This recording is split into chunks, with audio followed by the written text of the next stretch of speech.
So hello, everyone. Thank you so much for joining us today. This will be a really quick presentation on completing your master's degree. I am recording right now, just so everybody knows, but I will stop the recording before we get to the Q&A, just so that we can share this video with those who were not able to join us this evening.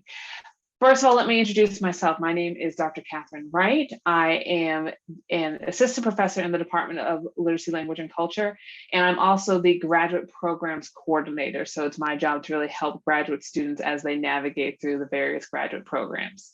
And hey, would you please introduce yourself? Hi, my name is TESOL, and I'm a chair of Literacy, Language, and Culture Department. Thank you so much. So we'll both be here to answer your questions at the end of the presentation, but I want to go through this real quick with you, let you know what this program looks like. So as a Redo alumni, you have already completed over half of your master's degree. There are 30 credits required in either the master's degree in TESOL or the master's degree in bilingual education. And you have completed at least 16 of those credits while you were working on your endorsements. So that part's already been paid for.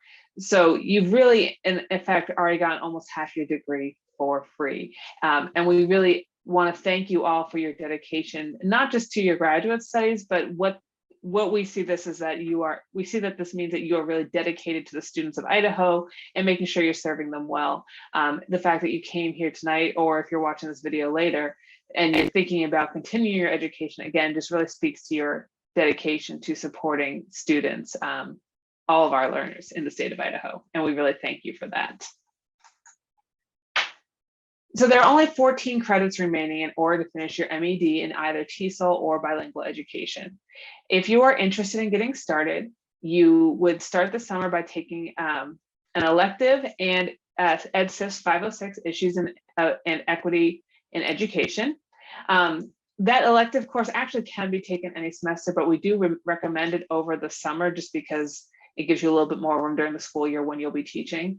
Also, I want to let you know that this summer we are offering 2 special courses specifically for Redo students. One is on writing methods for diverse populations, and the other is on interpreting research in literacy and language acquisition. They're both great courses. They're normally only offered in the spring, so they don't generally work well with this schedule, but if you are interested in taking those this summer, I can get you a permission number for those courses. This fall, you would then take LLC 504, Literacies for Bilingual and English Language Learners, as well as Capstone Proposal. This is a 1-credit pass-fail course. Your capstone project is quite literally the capstone of your master's degree. And a few years ago, we decided to split this up and make this a whole year experience, because most people enter their capstone not really having a great idea of what they want to do. The capstone project can take a lot of forms, which is both really exciting and also terrifying because it can be hard to figure out what you want to do.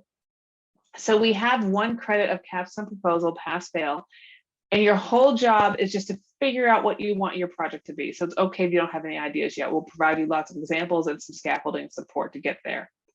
The following semester in the spring, you would take 692 capstone, which is a graded course. It's 2 credits. And basically what you do is you follow whatever plan you set out in capstone proposal.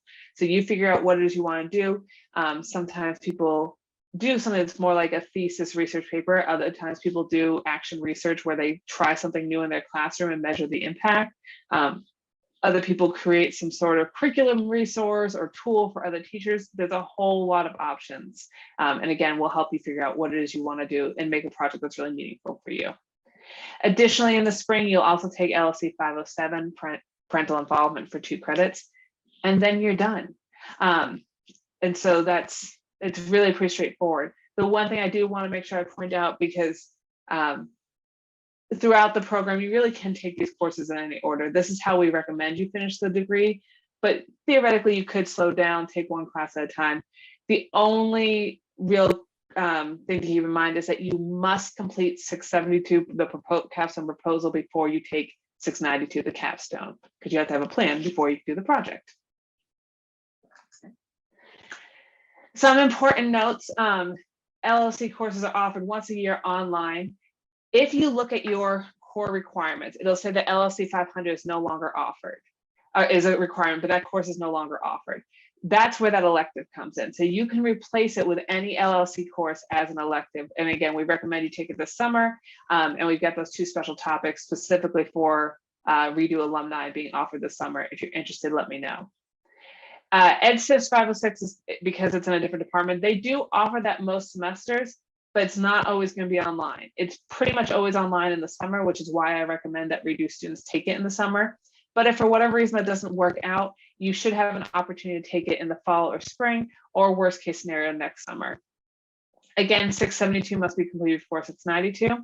Your coursework remains valid for 10 years. So depending on when you started your Redo program, that first course is when that 10-year clock starts. But you do have a little bit of time still. The cost is about $500 a credit. I don't like to give exact numbers because the fee structures always change and I can't keep up with it, but there is a link here to Student Financial Services. If you budget for about $500 credit, you'll be right in the right ballpark.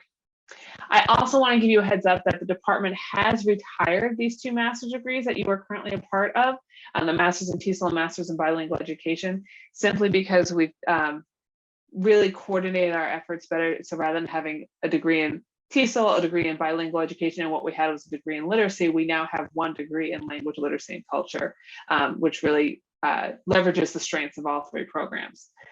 So I tell you this so that if you call the graduate college for whatever reason, they say, oh, that program doesn't exist anymore, it does for you because you're currently a student in it. You will still be able to complete your degree within that 10-year window, but as time goes on, as we update courses, certain courses might not be offered as much, and we might need to make some replacements. So it will remain doable, but if you wait a couple of years, please make sure you contact me and we can talk about what your options will be. So next steps, you all applied to the master's program and were accepted when you got into the Redo program. So for the most part, all you need to do is register for classes. Depending on how long it's been since you took classes, you might be currently listed as an inactive student, in which case reach out to me and I will make sure we get you back to active status. And then all you have to do is register. And that's the end of my little spiel. If you have questions, you are welcome to contact me. My email is right there. You can also use the link at the bottom, Katherine-Wright.youcanbook.me, to schedule a Zoom meeting at any time. I'm happy to talk through this presentation, answer any questions, lay out a plan of study for you, whatever we can do to help you complete your degree. All right, I'm going to stop recording and then we will take questions.